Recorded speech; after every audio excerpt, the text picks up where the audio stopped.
now. All right, so give that a second. That's probably good enough. All right. Well, hello again. My name is Nathan Mays. You all that are watching this as part of my class, you definitely know me as your professor. Facebook Live, hello. You guys know me as Nathan. I am with Stephen Wiegel. Did I say that right? Wiegel? Yeah. Cool. So let's see, quick rundown. I met Stephen 2017, right? I think so. Yeah, that sounds right. It was 2017 at the Charlotte New Music Festival in North Carolina. Same place I met Ian, actually. And we've kind of maintained a friendship really ever since. So yeah, that was a fun little festival, actually. It's a good time. Stephen is probably, Stephen and Ian both really, they are really into microtonality and or Zen harmony, depending on which one of them you talk to. And quite honestly, it is a subject that I have yet to really delve deep into. It is at times a little bit above me, but it not to diminish like what they're doing at all. I think it is amazing, some of the music that they're creating as well. So today I just want to talk to Stephen about his thoughts on scales and intervals and just kind of pitch in general. I think that Stephen has a really interesting viewpoint of these things. So anyway, yeah, Stephen, for my class, we are really kind of honing what a scale kind of is. And because it's a fundamentals class, we really are trying to keep it like kind of basic. We have our major scale and then the 3 minor scales, right? And, each of those are built up basically of intervals. Now, I was actually speaking with Ian yesterday, and he had a really cool way of thinking in terms of sense, and I had never actually encountered that before. I guess whenever you're thinking of steps or intervals or just pitch in general, are you thinking like this pitch to this pitch, or are you thinking in terms of like hertz moving up? What exactly is kind of going on in your head, man? Yeah, that's a good question. I'd say that in terms of pure ear training, when I'm thinking about pitches, I'm thinking of things that I have memorized before. Mm-hmm. And if I have a small scale with a reasonable number of notes in it, I can think of all of the notes in that scale kind of at once. But that sort of caps out around like maybe 9 or so notes. So maybe after you get past 9 notes, you have enough notes in a scale that you could maybe, I don't know if considering it chromatic would be the proper term, but you sort of lose the ability to keep track of all of those notes in their rolls. Interesting. So, okay, first off, you just mentioned a 9-note scale. Now, as far as my class is concerned, scales have 8, and like that's it. Sure. So could you kind of go in a little bit more in depth as to, how perhaps you can get 9 notes inside of a scale? Sure. There's lots of ways to do that. When we think about scales arising from microtonal environments, what happens a lot of times is that people are coming up with mathematical interval sizes and then getting the scale from that and maybe using it for composition or for some other thing. It doesn't have to be mathematically derived, though. Probably the best way to talk about pitch in terms of 12th tone equal temperament and making things easy to understand is to talk about things in terms of cents. So there are 1,200 cents in an octave, and a cent sounds the same distance from one note to the next, no matter where you are in the frequency range. But hertz are logarithmically scaled, so that if you're in the very high range, 100 hertz is maybe like, a major second, and 100 hertz, like way down in the lower range, would be like maybe an octave or something. Whoa. So yeah, you really want to talk in terms of cents to relate those sizes to each other. And the cents things don't quite work at the extremities, but sure. For things that we're talking about where we have a scale and the pitch perception is fairly easy and well defined, then cents are really, really helpful. So you can think of, go ahead. Oh, sorry. So basically when we're kind of measuring cents, I guess that was kind of in the more, you said they didn't work as so much in the extremes, right?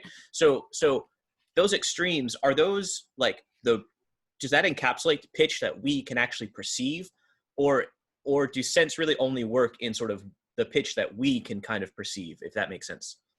Well, yeah, what happens in the extremities is that pitch perception fundamentally changes. So then Right. scents kind of break down. It's also easier to notice differences in pitch in the higher range. So there's also that. Oh, okay. That's interesting. So, okay. If, let's say we are trying to work in a simplified system outside of our 12-tone scale. Do we always have to have more than 12 tones in order to make these like crazy sort of 9-10 note octaves? Well, not necessarily. I mean, when you think about it, scent values can be any mathematical number you would like. So if you're using those to design your scale, then you can really just have, like, if you can think of any scale mathematically, you probably could produce it as long as it gives you values that like work in the real world, right? So sure. you could have a 9-note scale within an octave that was 9 equally divided notes. Now, favorite of mine. Okay. So those 9 equally divided notes, are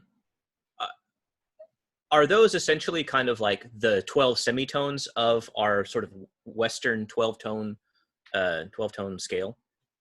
Yeah, and it's very easy to find an equal division of the octave in terms of cents, because the fact that we have 1,200 cents in an octave is deliberately defined arbitrarily so that in 12-tone equal temperament, each semitone is just 100 cents, and the octave is 1,200. Right. So to find any equal division of the octave, all you have to do is take 1,200 and divide it by however many equal divisions you have. You could do it for other intervals too, but keeping it easy within the octave. Sure. If I wanted 9-tone equal temperament, I could take 1,200 and divide it by 9 to get the smallest generating interval in 9-tone equal temperament, which is 103.3 repeating cents. And I could try to sing a 9-tone scale for you if you want. I don't know if you want that. Yeah, man, that'd be awesome, actually. Wait. Let me get the keyboard over here. Okay. I have a pink keyboard. I don't know how to make this this monstrosity here. So okay, for my class, can you just kind of go to, so really look at this, right? Like, we all know what a piano looks like. You know, remember we talked about the groupings of the black keys and the white keys, right? Now, what Stephen has sort of built here is a chromatic piano, but for just different, different types of tuning systems. Sorry. So yeah, please continue. Yeah, you can see that this keyboard would work for 15-tone equal temperament, one that I also like. 15-tone equal temperament gives us good major and minor triads, although they look terrible on paper. And you have 7 black keys and 8 white keys, but I've painted them pink because I like pink. Nice. Yeah. What were we talking about before? I feel like I was turning on the keyboard for some reason. Right. So I wanted you asked if you could sing a 9 note scale. Oh, yeah. I think that can happen. I just have to, I'm going to use a drone here, and I'm just going to aim for landmarks. Got it.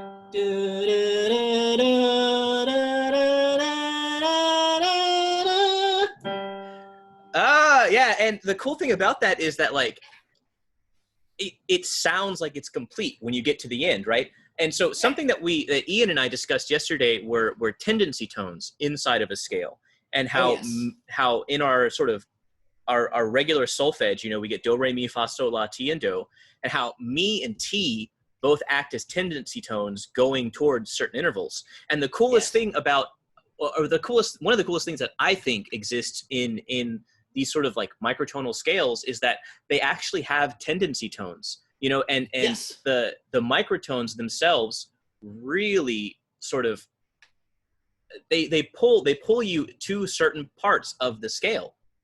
Yeah, and microtones can be really small, and if your ear is used to hearing major and minor seconds as building blocks of a scale, in other words, 2 different kinds of steps highs, a microtonal scale can redefine that for you. So maybe your small size is vastly smaller than a normal semitone is, or maybe your large size is vastly larger or smaller. And then maybe, I don't know, there's a lot to be discussed in terms of how that would affect the hierarchy of how the scale works, but there are so many scales that don't have centuries of tradition behind them to tell us what the roles of all of the tones have been in common practice. So right. It's a little bit subjective what people come up with and how they think that a chord should go to another chord. Right. That's, it almost, it seems arbitrary, I think, in today's terms as to like why everything is set up the way that it is. I do believe, though, that it had a much more deeper meaning when these were sort of being established. For instance, like the major scale wasn't always thought of as just this one thing, right? It was thought of as two parts put together, right? Those two tetrachords. And tetrachordal scales. Right. Yes. Yeah, exactly. And again, tetrachord sort of meaning a 4-note collection of intervals. And these tetrachords for the medieval, composers and theorists, there was basically one of them that just got repeated over and over again. And if I remember right, it's basically do re mi fa, and then it skips to so la ti do. Right. Yeah, and you get that major scale, right? But it really is just those two collections of intervals kind of linked together. And yeah, one of the I guess the things that I'm really trying to get my class to understand also is that these scales, that's essentially all they are. They're collections of intervals, right? And we can really think of intervals in tons of different ways. For 12-tone equal tempered, we get 100 cents per semitone, right? And you get 1,200 of them in the octave, right? And it's kind of like a beautiful little phenomenon how that worked out in a way. It's just so nice. 12 is coincidentally a superiorly highly composite number, which means that if you were to just go along the integers and see how well they divide into other numbers, 12 is like a huge standout. Because 12 divides by 2, 3, 4, and 6, which is insane for how small it is. So right. Special for that reason, and that's an entirely different reason from why it came about as well. So that's kind of funny. Yeah, it's really interesting how those little things kind of just pop out. I got really into Fibonacci numbers when I was in school, and just using those in like a compositional way. And like, the more that I got into that concept, the more I started to realize like how much around us it actually exists, and it's like we just can't get away from it. And it's not something really strange about the number 3 too. Like that number just exists everywhere. It just is, it's bizarre. I like it as a logical construct where if you have two things, then you find a third thing that's not either of them to use in composition. But maybe that's off topic. Right. No, but not really though, man. So when we're sort of talking about like these intervals and scales and which intervals make up these scales,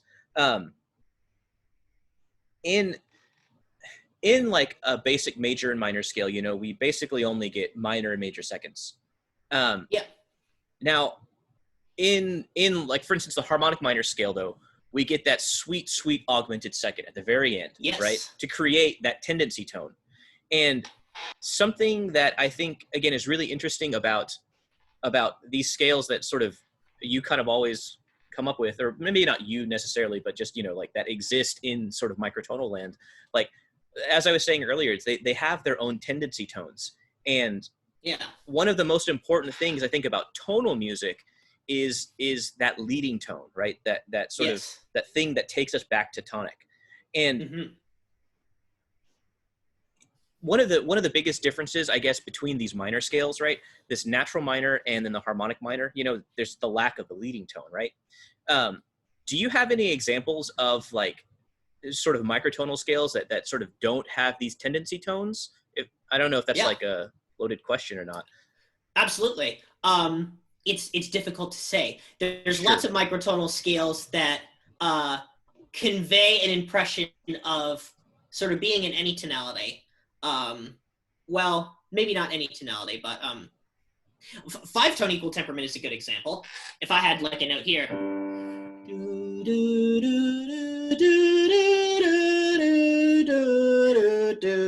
So it almost sounds like a pentatonic scale, you know? Yeah, it's the equal pentatonic scale. Right. That's a scale that's it's a very common non-European scale, and 7-tone equal temperament is also a common non-European scale. That would be the equidistant heptatonic scale. I guess what you have is in scales where the intervals are more differentiated, you have more and more complex tendencies. So 5-tone equal temperament would probably be one of the least complex scales if we're thinking about hierarchy, because not only does it not have any half steps whatsoever, but it also has only 5 notes, and they're all equally spaced. Right. So there's very little in the scale to like stick out at any particular point. Right. That's really interesting. So okay, going back to the 5-note, is it 5-note equal tempered, correct? That's yeah, right 5 equal divisions of the octave, 5-tone equal temperament. Whatever. Okay. So the 5 EDO, there we go. The 5 EDO scale,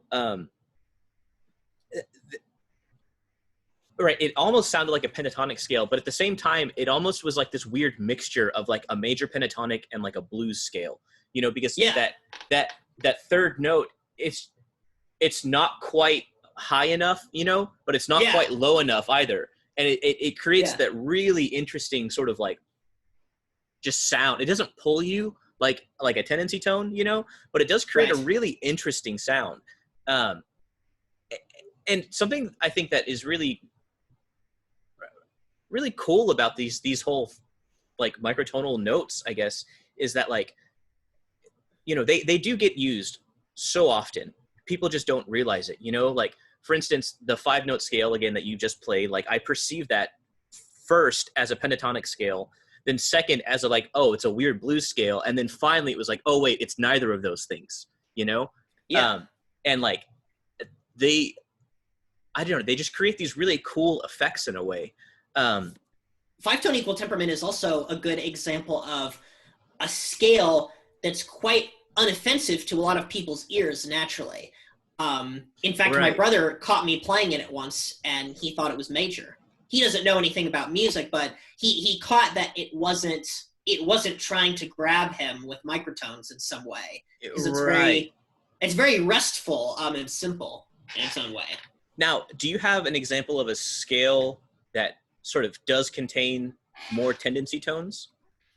Yeah, well, if you have a microtonal scale with more notes, the more notes you cram into an octave, the more possibilities you have exponentially to work with. 19-tone equal temperament, which I have a guitar of here. I don't know where my pick is, but I can play for you some examples of instances where intervals are a little bit different. Yeah. So recall that in the, let's see if our E's are close. Probably not. Close enough for a stream. Yeah, good enough for jazz, right? Yeah. So like if we have a major scale, the one that Nathan has taught you, I think. Do, re, mi, fa, sol, la, ti, do. Oh my God, I can sing that low note today. That's good. You got it. Yeah, you know that the large step or the whole step in that major scale is two semitones big in 12-tone equal temperament. Right, or 200 cents, correct? Yeah, exactly, or 200 cents. So then the small step is 1 in 12-tone equal temperament. Right. So you can imagine that if you have 5 whole steps and 2 half steps, you can simply change how many scale degrees are in each of those steps, and then the equal temperament would add up to something different. So 19-tone equal temperament is what happens when you put 3 scale degrees in the whole step and 2 scale degrees in the half step. Whoa. So that means, yes, so it's rather like some diatonic scales are more uneven, right? Like if the small step was really small and the large step was really large, we would have a really uneven scale. Right. And if the large step is getting small and the small step is getting large, we have a scale that approaches a more even sound. So 19 is fairly on the even side. 12-tone is smack dab in the middle. So here's what a 19-tone major scale sounds like, if I can play it.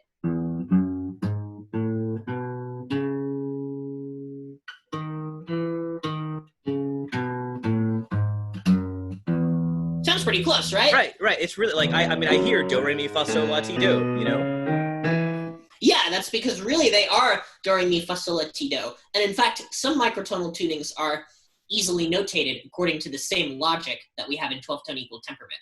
The most important thing about the 12-tone equal tempered notation logic is that, 1, 2, 3, 4, is that 4 perfect fifths is equal to a major third.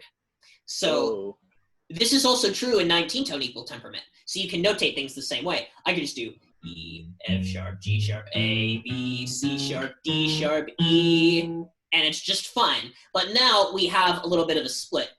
In between, like, say, A and B, we have A sharp, B flat, B, instead of just one note in between those, because now the whole step split into 3, right?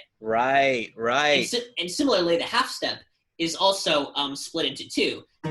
Like at the top of our scale, if we have D sharp, E, now we have D sharp, E flat, E. Right. So essentially, you're getting, in a way, like a more pure, like, vision of what the spectrum of pitch actually is when you start to include more of these notes. I think it's really cool that you actually can perceive like a D sharp and an E flat, right? Oh yeah, absolutely. And that they're different notes. Now, something that I've talked about with my class a little bit is that D sharp and E flat in a 12-tone system, those exist as the same exact note, right? They are what we call inharmonic notes. However, in this system, they are not inharmonic notes, right? They are actually different pitches. Right, and there are new rules for what's inharmonically equivalent. Now, in 19-tone equal temperament, D sharp would be equal to E double flat, and E flat is equal to D double sharp. So you just extend things a little bit.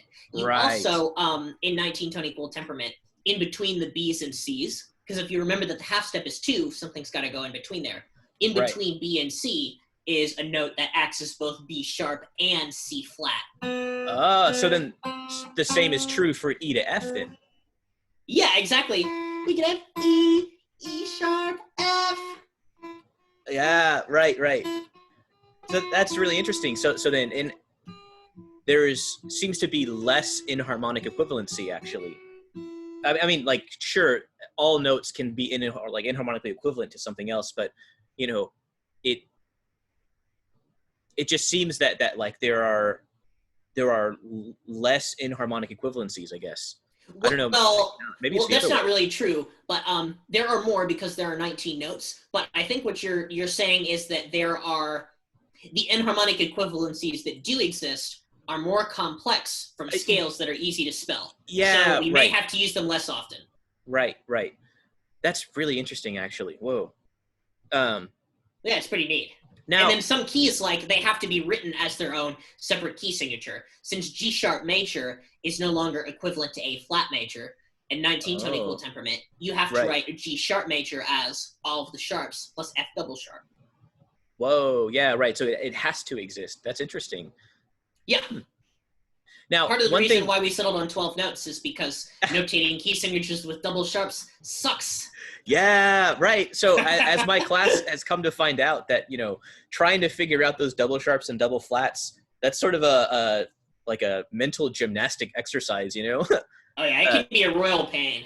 Oh yeah, man. And as I told them, they exist theoretically. However, in a practical sense, there are very few instances where you're going to actually run into that. Now, this is an instance where you would run into that, right? Like, you need to understand like how double sharps and double flats work in order to start working with these like microtonal ideas. Now, something else I want to talk about are the intervals that make up these scales. So yesterday, Ian and I kind of unpacked the diatonic intervals that make up major and minor scales, right? Mm-hmm. And just to sort of refresh all that, it's like we get major second in a major scale, right? You get a major second, a major third, a perfect fourth, perfect fifth, perfect, major sixth, major seventh, and then perfect octave. Did I miss one? Yeah. No, you got it. Okay. Yeah. Thanks for jumping in with the keyboard there. But sure. So those are our yeah. I'll remember next time. Yeah. So those are the basic major intervals, right? and then we can alter those intervals to create our major and minor scales, essentially. Now, when I guess I'm just going to ask you a very broad question now. So, yeah, how do you actually think of intervals now? Well, that's a good question. It depends on what kind of scale I'm using. Some microtonal scales might be so hard that if I want to sing something from it and have that composition ready, that I literally just have to memorize the sound and then come back to it. And of course that's legal, but not spontaneous, right? Sure. And I like scales where you can think of things in spontaneity. I want to kind of hold you there for a second, though. You said you have to memorize that sound, right? Yeah. Now, something that my class has kind of found out is that certain intervals kind of sound similar to other intervals. For instance, like the perfect fourth and perfect fifth have a very similar sound, but also an augmented second and a minor third are the exact same sound, right? Yes, so it's almost like 19. Not in 19 EDO. So, but in 12 tone equal tempered, right, the augmented second and the minor third are the exact same sound. And something that my class, I think, is kind of starting to grasp is that you just kind of need to know what those intervals sound like, And I think that's really interesting how you even said that it's probably even more of an important thing to know when you're working with these microtonal scales, just to know what these intervals sound like. Yeah, I also was going to say that there are intervals that sound similar to each other that you can use. And if you're really, really interested in this topic, ear training wise, I recommend you check out the podcast episode that I had with Robert Lopez Henshaw, who was on New Music for this very subject. We talked about how if you are thinking about something in ear training, you can aim for a destination, and then if it's a stepwise movement, you can split up that destination. And you think of things, and thinking of things equally is not too hard. But thinking of things like mistuned targets or leaps that are unfamiliar are quite a bit harder. Right. And so, my class, because they're a fundamentals class, they're starting to get the sound of a major scale in their head, and they're also they definitely understand that there's a difference between the major and minor scales, right? They sound different, but something that we're really trying to hone in now is what are the notes that actually make up these scales, and how can we perceive the intervals inside of these scales? One of the exercises I'm having them do right now is basically just sing scales on note names, and because of this whole thing, we're moving everything kind of online, right? So I'm having them record themselves singing these scales, and just, for instance, like A, B, C, D, E, F, G, A, yeah, you got it right there. But how can we go about sort of doing this, I guess, in this microtonal land, Well, the best way to really get an idea of what the sounds are, in other words, to start your ear training, is to do it just like you would in 12-tone equal temperament. Except you want to have a synthesizer play the tuning that you're interested in. And then you can use that to ear train. As for how the scales are actually used in music, that's very, that's sort of broken into a lot of different streams now. Yeah, right. I mean, it's very similar to music written in just 12-tone equal temperament, there's no right or wrong way to do it anymore. Right. And ear training is like this way to approach all of it. But then a lot of times in microtonality, I find myself using ear training for a particular situation that I might never use again. But it's always good to have an ear that can differentiate between microtones in general, because then you'll notice more things about intonation in general. Right, exactly. Yeah. Well, go ahead. Sorry.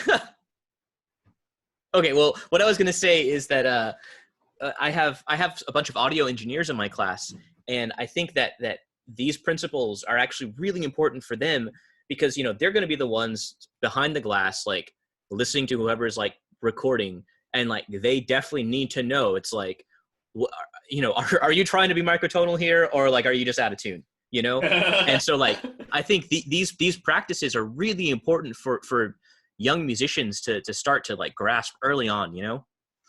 Yes, absolutely. Yeah. So what were you going to say next before I like cut you off? Oh, I'm trying to remember. Oh, I guess I was just saying like, one thing that, there are some things that a lot of people do first when they first hear about microtones. Like one big one is to compare the just and equal tempered major thirds. Because 12-tone equal temperaments, just intonation. Right. We can give a brief explanation about that if you like. Yeah, so definitely need to give a brief explanation about that one. So for my class, we have really only ever worked in an equal tempered system, meaning that there are, all of the semitones are equally spaced apart. However, most music actually kind of occurs in a just system. Most like string music, most choral music, even wind music, it exists in a just in-tone system. And I'm pretty sure Stephen could probably do a much better job explaining what that means than me. Sure. Well, just intonation has to do with calculating our interval sizes using frequency ratios. So earlier I may have said, although I'm not sure if I said it, that if you have any particular pitch that's represented as a frequency and you multiply that by 2, you get a pitch an octave higher. So like, let's say we had A440. Right. If we multiply 440 by 2, we get 880, which is an octave higher. Then what just intonation does is it continues to use simple mixed numbers. So instead of maybe using 2, we can start to use 3. So 440 times 3 divided by 2 is a perfect fifth. Whoa. Yeah. And then if you continue using integers sort of on the top and bottom to get fractions that multiply by frequency ratios, that's sort of where all just intonation comes from.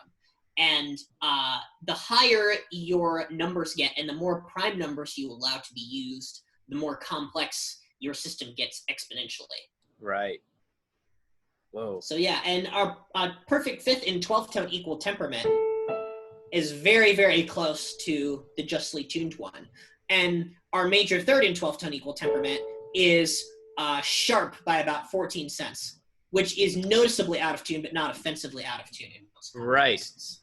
So one thing that I remember experiencing, I guess, when I first learned about just intonation, I was in an orchestra rehearsal, and we had a director who, he would make us play Bach chorales basically. And like, at first it was extremely tedious because he would not let us move on to the next note until we were like in tune, according to him, That sounds hard. I'm sorry? That sounds hard. Yeah, it was extremely difficult. However, it definitely taught me a very important lesson on like, first off, listening to what was happening around me. But secondly, just understanding where you sit kind of in an ensemble and what your part is doing. Now, playing bass, generally it was like the fundamental, However, like there were moments where we had to play the third or the fifth, of a chord. And I remember just playing, it was like the third of a major chord. I don't remember, it was probably a E flat major. So I remember playing the note G and just thinking like, how does this not sound good? Why does it not sound good? And like, good realizing, question. Like, even though like, it's like, I know that this is where G is, I can see my open string vibrating very heavily. It's like, I'm clearly playing the note G, but it doesn't sound right, And then realizing that I needed to adjust my pitch in order to fit the rest of the ensemble, And that's kind of really how I learned like what just intonation was, and essentially from what I gathered, it's your major thirds need to be a little bit lower, your minor thirds need to be a little bit higher, and like your perfect fifth, just kind of hopefully you hit it. Yeah, it's so close to the 12-tone equal tempered one. Yeah. It's only about 2 cents away, which is quite unnoticeable in most music. Right. There's situations that could be engineered musically where you do notice it, but usually in a situation where the music is like moving at a reasonable speed and all of that, you're probably not going to notice. Right. Like say singing 700 and 1.955 whatever cents versus 700 cents. Right. That's not gonna be noticed. Right. Not unless you have just like some amazing ear, you know? Well, right, yeah. By the way, here's a comparison if you'd like. Here's an E flat major chord in 19-tone equal temperament. Okay. Yeah, there's a hum of a note that doesn't belong that I'm trying to eliminate. So sorry about that. Okay, let me strum the strings one at a time. Oh wow, why is that happening? I hear some weird dissonance in there. Okay, look, one more time. It's not coming through on mine, at least. That's good. And then here it is in 12 equal. Whoa! You can hear that, well, let's see. What notes are the same here? If our E's are close, then in 19-tone equal temperament, the chromatic semitone, E to E flat, is a little bit smaller, which was why our E flat on the guitar sounded higher than the one from 12-tone equal temperament. It's 68 something cents versus 100 cents. You know? Whoa. From E. Right. But then the orientations of the chords themselves sound different too, right? The perfect fourth in 19-tone equal temperament is a little bit sharp.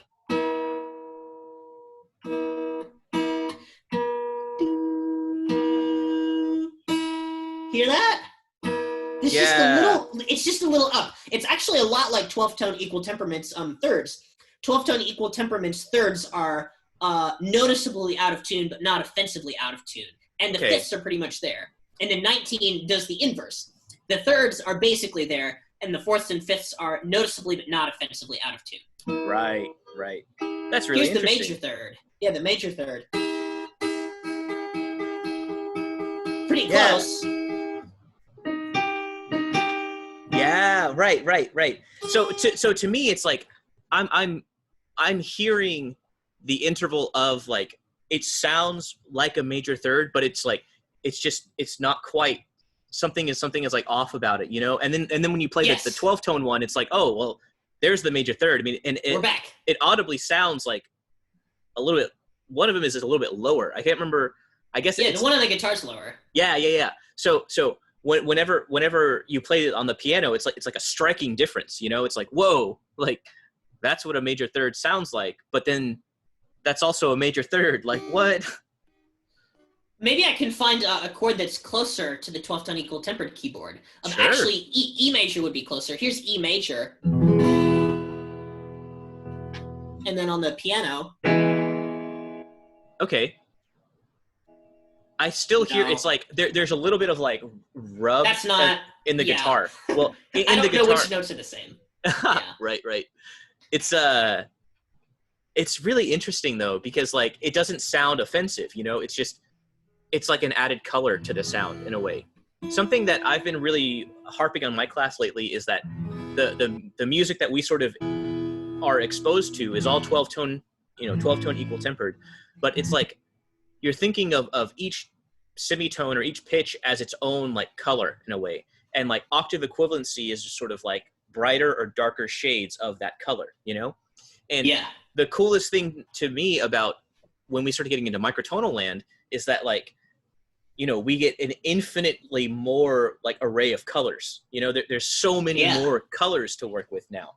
And for instance, in 19 EDO, 19 equal distance of the octave, like we have 19 colors to work with, you know. And it's like, as opposed to 12, that's 7 more colors. It's like 7 colors you couldn't perceive before, you know. Right. If you're comparing it to the same note, and actually, the common mantra with chords is that we get 4 kinds of triad. If you want to think of the minor third and the major third, each having a note outside of it. So like here would be like a here's a major and minor. Here's sub minor. Yeah. And, you know, just to compare with that sus2 chord to make sure that you're not hearing things, here's the sus2 chord. Right. So it's like, it's not just like a sharp 2, you know, it's a note in between, like, the second and the third, you know, or the minor Yeah, third. exactly. Now, and then here's the super major if you. Right. And then here's that sus4. Right. Now to my ears, the sort of, I guess, super minor and super major, they definitely just sound a little bit out of tune. Right now, I know that that's not the case, right? That you are just playing these notes and these thirds are just a little bit altered in a way. But yeah, because I listen to just 12-tone music all the time, you know, it's like they sound slightly out of tune. However, like, which one sounds worse to you? Honestly, I think the major chord, I don't like it. Super major chord. Yeah, super major thirds, I think, traditionally are pretty dissonant. Like, they take more time for me to get used to than the sub minor. And the sub minor almost sounds like it could be part of something like a 5 EDO construct. Yeah. It has a more mellow sound for some reason. Yeah, this is doing a really weird thing to my ear. I think when I first heard a sub minor chord in 19, it sounded like a gloomy minor. But now this doesn't even sound like a triad to me, so I don't know what's wrong with me. Well, I mean, I kind of get that, because I don't get that triad sound out of it either. It's like a weird sus sound, you know? It's on the low side of what a sub minor third can be. Yeah. If you were thinking about either just intervals or what's traditionally used, it's kind of right in between an 8/7 just interval and a 7/6 just interval. And a 7/6 just interval would be what you might consider a sub minor third that's in tune. Wow. So we are definitely getting into a realm that is like beyond my music fundamentals class. So just to kind of like rein this back in a little bit. Yeah, of course. So with our 12-tone equal intervals, in our sort of 3 minor scales and stuff, we definitely have different intervals that exist inside of these minor scales, right? Now, again, something that Ian and I kind of unpacked yesterday was the idea of sense inside of these intervals. And you know, honestly, it was a method that I had never really thought of before, but it makes complete sense, you know. There's 100 cents in one semitone, you know, so there's 1200 in our octave, right? So essentially we can just count an equal number of cents to half steps, you know, and so it's like 200 cents is a whole step, 300 is a minor third, 400 is a major third, so on and so forth. Now, inside of these like different intervals, you know, there's different qualities that we associate with each interval, right? The major and minor quality. We also have the perfect quality, and then there's those other two, the diminished and the augmented qualities. Something that I've noticed, I guess, is that it almost sounds like the intervals that are extremely close to what we would identify as major or minor, those aren't really offensive, right? But when you start to expand that a little bit, so with the super major and the super minor, you know, it almost sounds like they are reaching this augmented or diminished sort of feel. For instance, the super major chord, it reminded me more of an augmented sound than anything else. Yeah, absolutely. It's definitely got that vibe. Yeah. For sure. And then here's what an augmented chord would sound like. Right, okay. It's only one note off. Right. Yeah. Or wait, actually no. That's a lie, because if this is a super major third, then this has to be major again. Right, so you need a sharpened fifth, right? Oh boy. Yes, well, hold on a second. Let's see, this would be super major, so then if the root here stays, then we actually do have to change 2 notes for the augmented chord. Whoa. There it is. So this is augmented. Okay, this is super major. Yeah, I'm definitely hearing that sort of like train whistle. Yeah. Wow. Hear that? That interval is not the same as a minor sixth anymore. Right. So it makes our augmented chord, our augmented chord can't be divided by 3. So since you can't say that like G is the same as A flat in a C, E, G flat, or C, E, G sharp sonority. Oh no, right. I've said too many wrong flats. But right. yeah, since that note isn't the same, you can no longer just throw it out into any register. You have, well, it's kind of like a Wolf interval actually.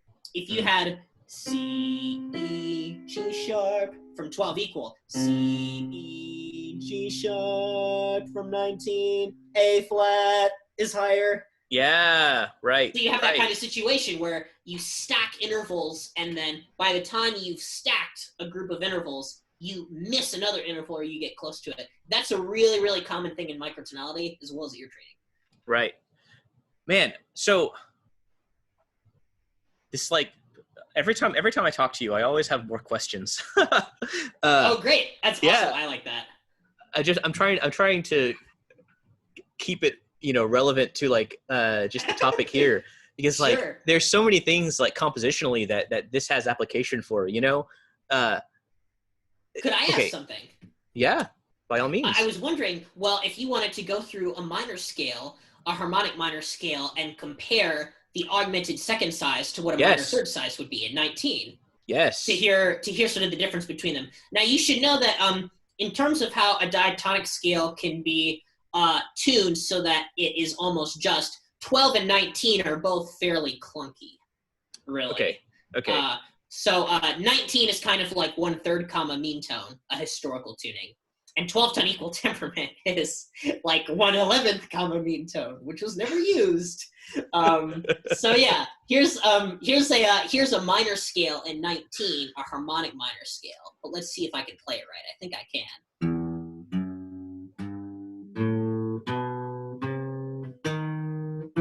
Yep, sounds like a harmonic minor scale.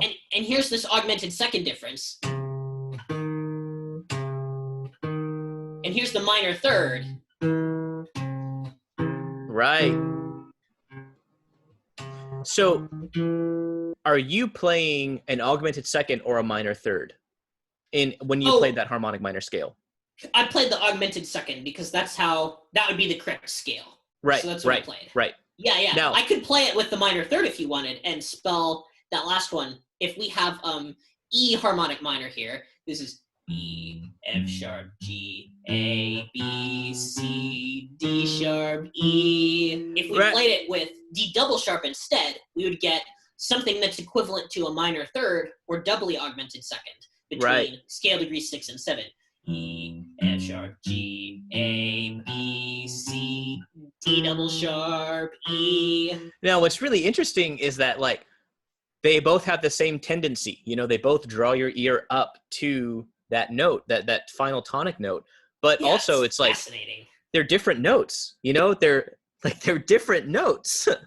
Well, yeah, I love 19 tone equal temperament has this delightful ability to confuse what we perceive to be a semitone. So like, what if I did this? E, F sharp, G, A, B, C, D sharp, E flat, D sharp, C, B, A, G, F double sharp.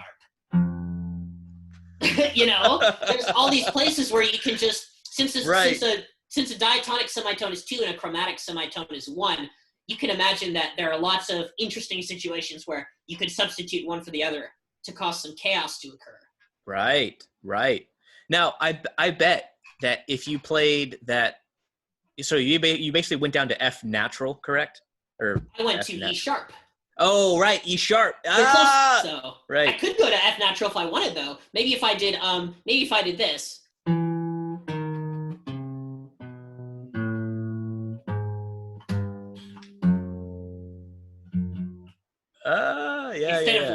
Instead of landing there. Well, let's see. Yeah. Well, that doesn't really retain the minorness of it because we went from A to G sharp. Yeah, right. And so something, again, that Ian and I talked about yesterday was that minor third is actually really important for all the minor scales, right? And in fact, that minor third is the only one that's true between all three of the minor scales, right?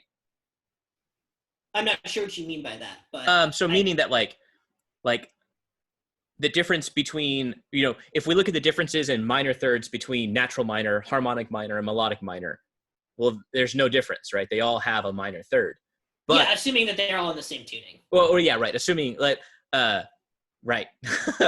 So the differences though kind of exist between like the 6th and the 7th tones of these minor scales.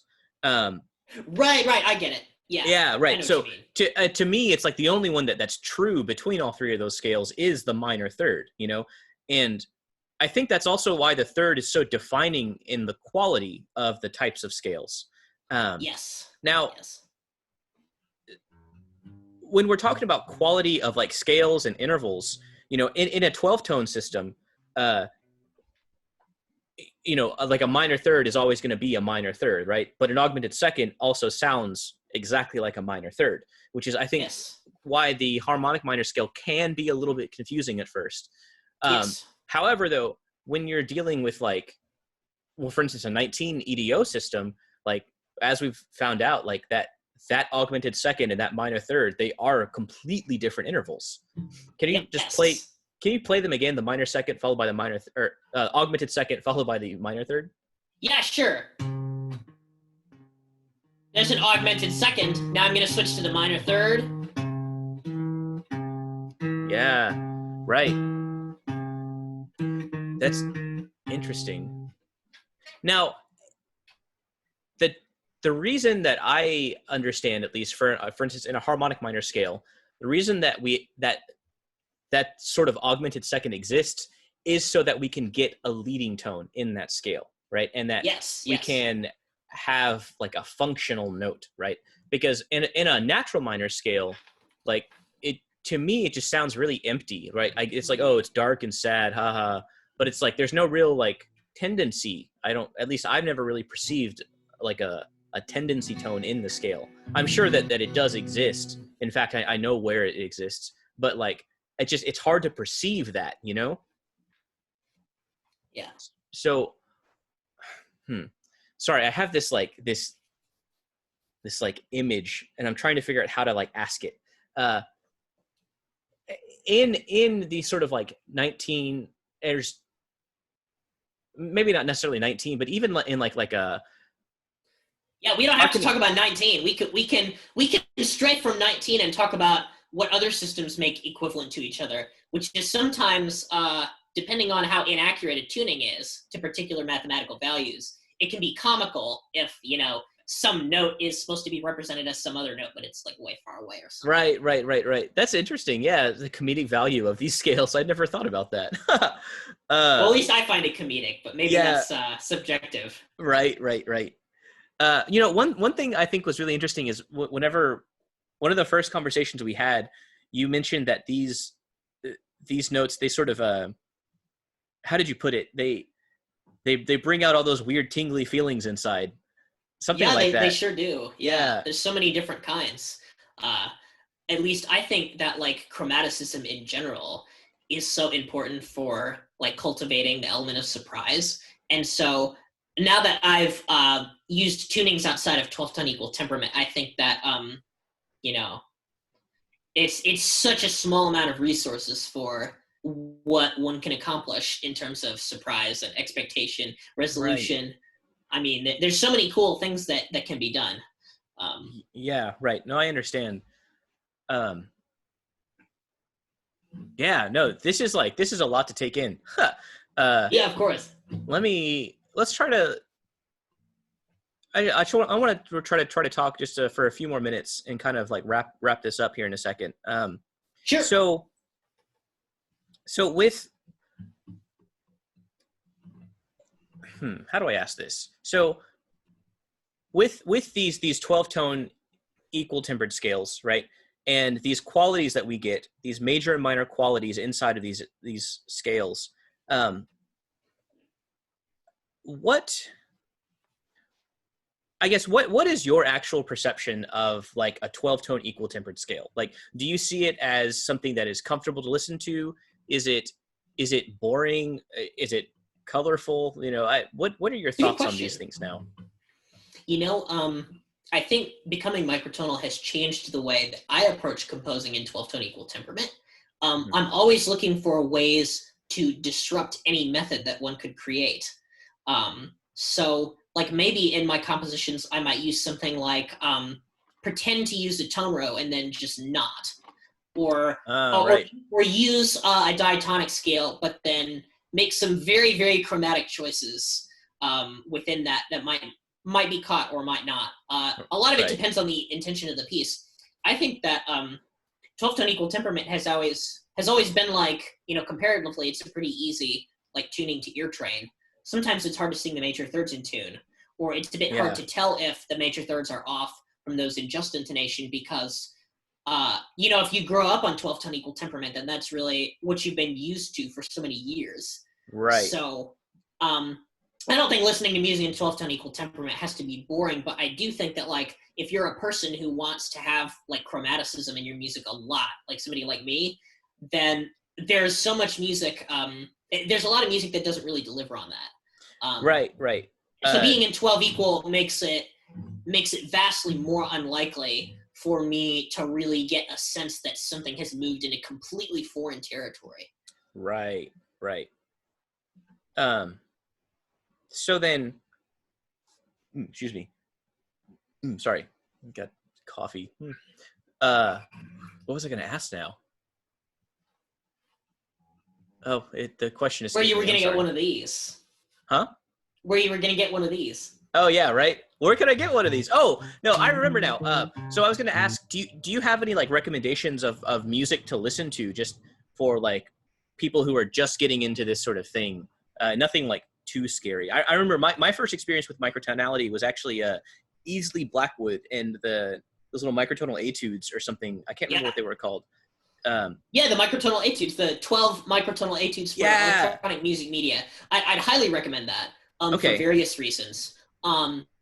Easley Blackwood is generally actually pretty conservative composer comparatively. Yeah. So right. Yeah. So him working in equal tunings that don't support major and minor triads yields some pretty weird and cool results. And I think they are pretty listenable. I've been really involved with Easley Blackwood's composition. Easley Blackwood was on my podcast, and I've arranged some of his pieces for. Actually, there's a video of me playing this guitar along to his 19 equal fanfare, and of me playing that keyboard over there along to his 15-note etudes. So I'm very, very invested with those compositions, and they're great starting places. Yeah. I'd also recommend Sevish, who makes microtonal electronic music. And he's really active on Bandcamp and YouTube. Okay. And I'd say he's pretty popular. And of course, Aphex Twin.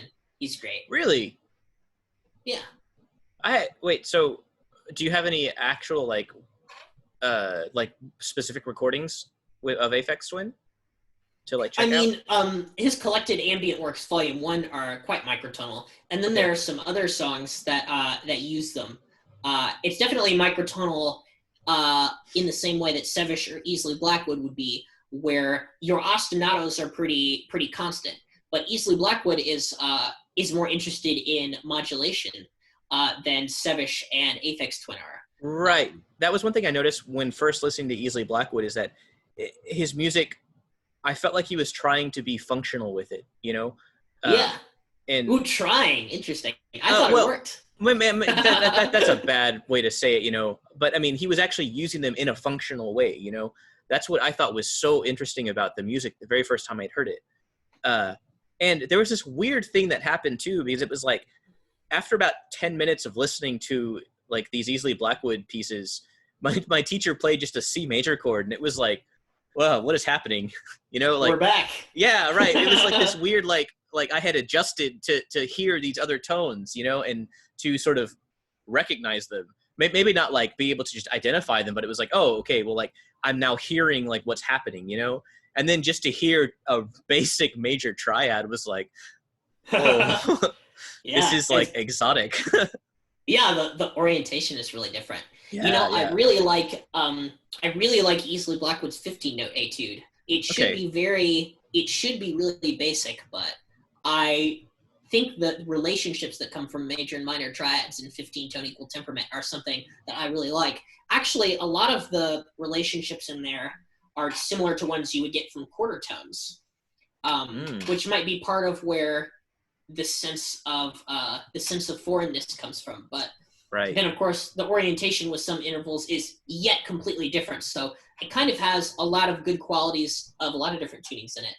There's a 10-note scale that's used in Easley Blackwood's 15-note etude that is the result of what happens when you try to take a diatonic scale with 7 notes, but your approximations miss on either side of certain notes. And so then you have to add 3 more, and then you get 10 notes. So the way he uses that, I think, is really, really functional because he doesn't try and use all 10 notes with their own sense of where they're going, because that's too hard to keep track of, but it's almost like he's using 7-note quasi-diatonic subsets of Blackwood 10. Blackwood 10 is the name of the scale. They named it after him. Right. So there's that. So that's a really, really cool way to observe that. Yeah. In action. One of my favorite microtonal scales. Blackwood 10, is that what it was called? Yeah, Blackwood 10. It has actually it has 5 large steps and 5 small steps, and they alternate. Whoa, interesting. So geometrically, it's like an octatonic scale. Right. That's really cool. It's a very, very cool scale. I guarantee if you explore it, you will not be disappointed. Yeah. I definitely need to start working more with this. So, if someone were to be interested in just kind of like creating these scales, how could they go about doing it? Like, what programs would they need access to, and sort of equipment and whatnot? Well, you would definitely want, you would probably want a DAW and a synthesizer, especially if you're interested in making your own sounds. If you don't want to do that, there are ear training apps online, and there's also something called Scale Workshop. Scale Workshop is a really great thing to use because you can play the microtones right in your browser and you can make any scale you want, and it's really easy. And I can send you a link for that if you want, but it's fairly easy to find. If it's just Scale Workshop, and the logo for it is just like a friendly lime green with SW. It's right there, and you can play it on your computer with the QWERTY keyboard.